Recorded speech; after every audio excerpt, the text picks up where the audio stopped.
I'm just going to do this focus pull a second, so everybody needs to keep really still. Alan, do you want to take the pictures? So, I need the focus loop down here. Okay, go on in. And again. That's it.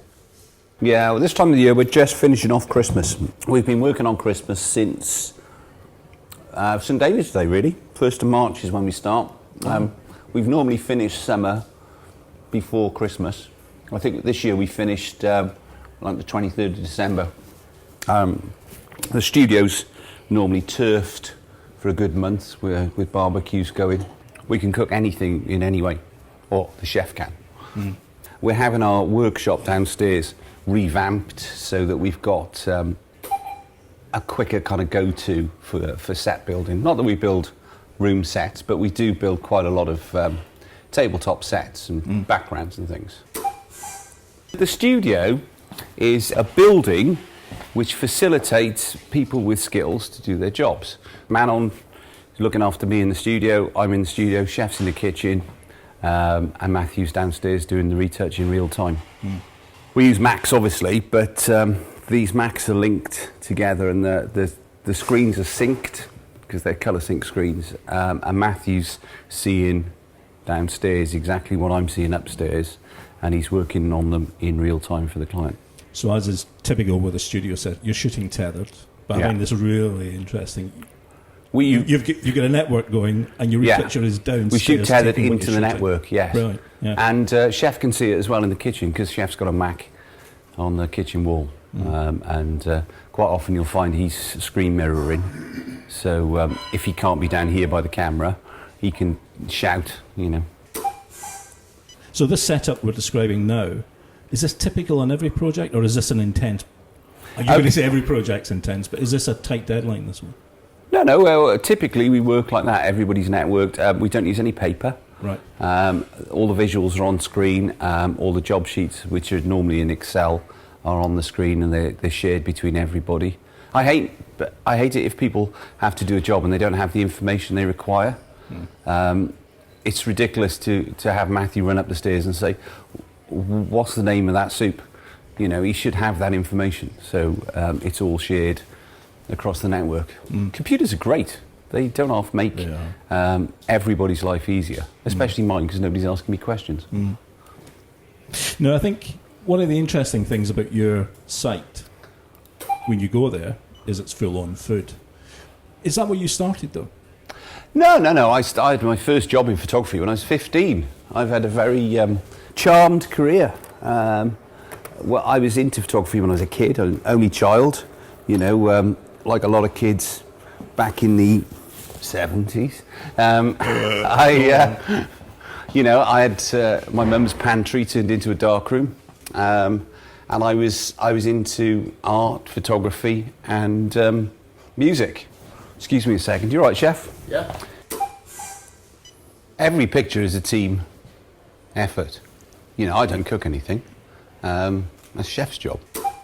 Okay, what I tend to do when constructing a dish with so many elements is cook them individually, so we can keep all the colours as vibrant as possible, and also each individual, you know, piece of fish or piece of meat is going to look as best as possibly can before I bind it all together, and it gets coated in sauce sometimes, and it loses its texture and its colour, and then I'll add everything together and then place it in position, which I'm going to do now. What I've done is I've kept some of the ingredients back, which we call the Brad Pitts, the better looking ones, and then we'll place those in the position where we need. So I've mixed a bit of everything together to start, get the base, and then we'll build on top of it then.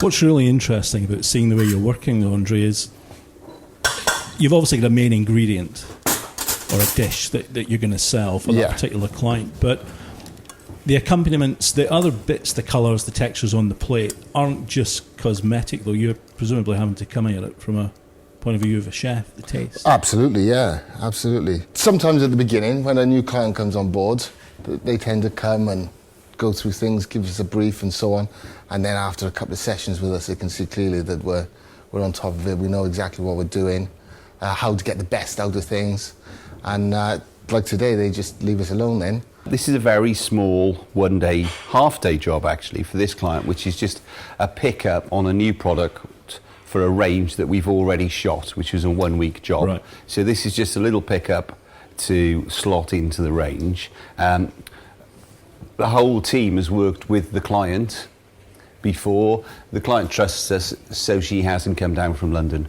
for the day because it's only a couple of little shots. Okay, so you both know this client? Yeah, we know the Both client, we know the product. brand. Yeah, right. You know, we've worked on the recipes for the client because quite often Andre will create the recipes for a product like this, which is a ready cooked product, ready to eat, but it can go into multiple recipe options. And you know, sometimes Andre will come up with those. Sometimes their development chefs do. Typically, how long would it be before they get to see something? Okay, so we've had a really heavy week last week on some quite complex multiple shots, which Matt is our Photoshop tank, and he's been smashing through them, but he's still tied up on Friday's job. Right. These will probably get into Matt about 3 o'clock this afternoon, and they'll get them. Well, if they want them tomorrow, they'll get them tomorrow. But I don't think they do need them tomorrow. Normally, clients get their pictures within 48 hours. Right. They can see them from a screen grab. You know, at any stage. When you're shooting digital, tethered. Are you thinking about multiple uses for these shots? Yeah. Online? Yeah. I mean, these days, web designers, you know, they're always going to want the letterbox, always. So we tend to shoot with quite a lot of bleed, so a client can get a landscape or an upright out of one picture. You know, if you're doing a pour, like a gravy pour, or you know, honey or custard, something like that, you don't want to do it all twice. So they go an upright and a landscape, and we're shooting with an 80 million pixel back, which shoots a 16-bit, so it gives them a massive TIFF to work from. Designers must love you. They do until we clog up their machines. They're huge files, and you know, you can afford to not be totally tight as long as you can maintain the dynamic. You being aware with a client, say for example this one, you have worked with them before, they trust you to get on with it. There's no client here. No, but there was a client here yesterday, and you've been trying to come here for about 6 months. You're a hard man to get hold of. Well, you can always get hold of me. I'm always here, but you know, if you'd come any day in the last month, there would have been a team of clients sat at the boardroom table over there. Yeah, and I will say, to make this happen, we've agreed to your suggestion to just come into the thick of it. Yeah, and do you while you're working. Which is great. We are very busy. We work every day. At certain times of the year, it was a bit easier this year. We only had to do 6 days a week. This time last year, we were doing evening shifts as well. Are you the only photographer? Well, you know, other people Mannon's take... come in as assistant, but... when you see the way we work with plated dishes, we've only got one chef. Yeah. You know, well, we've got 2 kitchens actually, but you know, it's not about quantity; it's about quality, and it's about giving clients collateral that they can use and use again, and you know, that's what gives you the value for money. But going back to that thing about framing, composition, large format files, giving the client some flexibility in how they'll use them. It was interesting, you were saying earlier just off mic that you don't shoot for magazines, but you have an editorial awareness though, don't you, in terms of how this work is going to Pagination awareness, and you know, a lot of brochures that we shoot at the moment. We shoot some really big, thick, 1.5 to 2 inch thick food brochures. They want them to have some kind of reference to magazine trends. So, you know, quite often we'll shoot a double-page spread and have the food on the right-hand page, and then you've just got a nice rustic background on the left for them to run text over, that sort of thing. But that's a pagination awareness, not editorial, is it? Yeah. So this was a continuing client. It'd be really interesting just to get a take on, and I know there won't be a typical job, but for you, what's the process? In terms of, you working remotely in terms of taking the brief, or are you still doing meetings, webinars? How does Huw work? Well, we don't have a huge amount of clients, maybe 100 accounts that we work for regularly. So, and we've worked for some of those for years and years and years. And some of the big boys, we do 100% of their photography. So we know when their jobs are coming up, if they're seasonal, which is lovely. We do have the occasional meeting. I try not to do meetings though, because they're not that productive. We get most of our briefs on Excel documents so that we can share them amongst the team. And that's it really. Styling meetings maybe. Quite a few of our clients have independent art directors which they send out, and that's their job to do the meetings, isn't it? And what's your approach with art directors?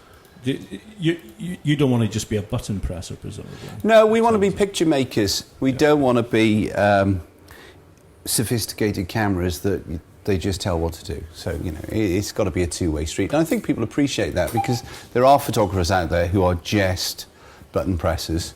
And in a commercial environment, that happens more than you'd think. But we want to be involved in making the picture. And it's quite nice when clients ask us, what we think would look good for this. What do you think would look good for that? We've been doing quite a few ice cream shots recently for clients where they've just let us get on with it. There was one really, really sexy one the week before, where we shot 11 different flavours of ice cream in one shot. You can't do it. It's 11 shots stripped together, but when they put it on the page, it looked amazing. How much prep are you doing with the team? Well, the stylist, chef. In terms of facilities, you've seen our prop room, you've seen our plate room, our wine cellar. Yeah, every studio needs a wine cellar. That investment is there to make sure that we don't have downtime when we're out looking for props. Occasionally we send Manon out to go and buy antique butcher's choppers, was the last one. Did Manon find one? 2. Occasionally we need to do things. We've got, obviously if we're set building, Bryn's working a couple of days in front of us, putting together the set, that sort of thing, and then, flat packing it, and then we bring it upstairs and construct it on the day. But we don't have downtime, like a furniture photographer might have a couple of days before the shoot to put it all together, because we, you make money as a photographer taking photographs. I think they can work with that. And then what I'll do is, obviously the point of focus is here, right on that cut. And if you plate it so that we've got the face edge here, what we'll do is we'll just whip the sausage out of the way and pull it forward, and then that gives us that shot. Then that's done and we can do something a bit more interesting. So in terms of time constraints, how much time have you got between switching it around? Obviously there's the 1 or the 6 shots, I think, that Huw mentioned you might typically get in a day, but variations on that shot, how quickly are you moving to tweak things? I guess we have to be on top of it straight away. Some things, they don't last very long under the lights and the camera. There was one shot we done, to give you an example of a risotto. We had to contact the client over the phone. That 10-15 minutes in between getting a hold of them and the feedback and looking at the image on a screenshot we sent to them is deteriorating. So we have to do it again. Yeah. But something like this is holding quite well. Is it polarised in terms of the stylists or photographers like yourself who will only shoot fresh food? Or do you, through necessity, have to use things like glycerin and fake the shots? I mean, is that a purist thing with the chef or with yourself? How's that work? Okay, so because we work for food service an awful lot, so 50% of our clients would be commercial suppliers of food. So Bidvest 3663, in Wales, Castle Howell, Creed, all the big players, we work for them. So they're producing brochures for chefs or commercial buyers to look at. So it's very important that a chef prepares it, not an editorial food stylist. And that's the first point. When it comes to our retail brands that we work with, they will have commercial chefs of their own. Right. And they don't really want to talk to food stylists, they'd rather talk to a professional chef. And Andre's had a great career as head chef. He's worked all over the place, so he's very experienced. So he brings that culinary expertise to the team. I just make the picture. But is there something about it being fresh, particularly when it comes to the produce side, rather than faking it? I think every job's different. There are certain jobs which we do tweak. As I said earlier, you can't shoot 11 scoops of ice cream in one shot, because by the time you've scooped number 4, number one looks like custard. But I guess what I'm getting at, that ice cream isn't acrylic. No, that's real ice cream. Proper stuff. Yeah. And the glisten on it might have a little bit of tweaking here and there. There might be a few spatula marks which Matthew takes out. Right, yeah. But generally, everything we photograph is edible. Right. Generally. There are a couple of things which may not be the right temperature, may not be fully cooked. We did a retail packaging job last week with mini sausages, and chef actually cooked them 4 times, 4 different methods to give us the surface texture on the skin that we were looking for in a tight-in shot. But they were generally edible. I think the days of using mashed potato as ice cream or paint for milk, right, those have gone. Food stylists aren't just home economics people now, are they? Some of them are chefs and cooks in their own right who work. Yeah, absolutely. What you're looking for from a food stylist is a box, a box, and in that shot is in that box, and you've got the plate, you've got the napkin, you've got the tabletop, whatever, and then they prepare it, in a very beautiful way, which is where it doesn't fit in with a lot of our clients, because you've seen downstairs, so we would hold crockery, cutlery, wine, glassware for a commercial client, and then say it's a food service company. They say, "Oh, we've got turkey paupiètes for Christmas on the front cover, so we'd like it on this plate with that knife and fork, with this napkin, with that wine, this screw set." Bosh. So they supply everything. Yeah. And you could buy that knife and fork from them. So it's slightly different to the kind of editorial David Loftus stuff. But you mentioned David Loftus. I mean, that relationship with JB Oliver has been... I was lucky, wasn't it? Yeah. Nice. But he still goes off, he's doing his own food books. Yeah, isn't he? sure. He's doing travel. Yeah, and his work's lovely. I mean, what floats your boat in terms of inspiration, and what do you shoot away from the studio? Will you do travel? I used to do food and travel. I used to work for Lonely Planet. Right. But... you're a dark horse. I keep that one quiet. I made a mistake there, to be honest with you. I love travelling. I can't do as much as I used to do now because I'm a single parent. But that's kind of coming to the end because the kids are growing up. But I started taking travel commissions, which I wish I'd never done really, because it took the fun out of it. I started doing travel photography recently, really, about 10 years ago, and it scared the living daylights out of me. You can imagine. Where are my toys? Where's the 9-foot camera stand? Yeah. And then I kind of did foodie type travel, lots of markets, lots of Asian, food experiences, that sort of thing. And then when I started taking commissions to do it, it took all the fun out of it. I wish I'd just stayed doing stock photography. So now I don't tell anybody about it, so don't tell anyone. Okay. That's really interesting to hear because, that legit setting of a Marrakesh market with produce, the hustle, the bustle, the people, the smoke, that wasn't a perfect backdrop for you to do? Yeah, I loved it. I absolutely loved it. Right. And you still needed toys, did you? I'm very much a purist. I don't own a zoom lens. I only use prime lenses. Even on a Canon DSLR, I wouldn't use a zoom lens. Why? The devil's work. But so go back to the settings and say the travel. Do you shoot natural light, or is everything studio? Now everything's in the studio and everything's lit with broncolor. But you do like David Loftus's work? I do like David Loftus's work. I'd like to know how he works after 3:30 in the winter. Yeah. Maybe he doesn't. Maybe he's in Marrakesh at that time. Because of the type of work we do, for instance, we've just done a 1 month's job for a client. Took a whole month. Yeah. Every day in the studio for a month. It'll go to print now, this week, and then they'll do updates. And they'll do monthly updates all the way up to December, and we'll probably do 1 or 2 days a month for them on that one job. Now, the way we work, you notice everything runs off that Mac screen. I haven't looked through a camera.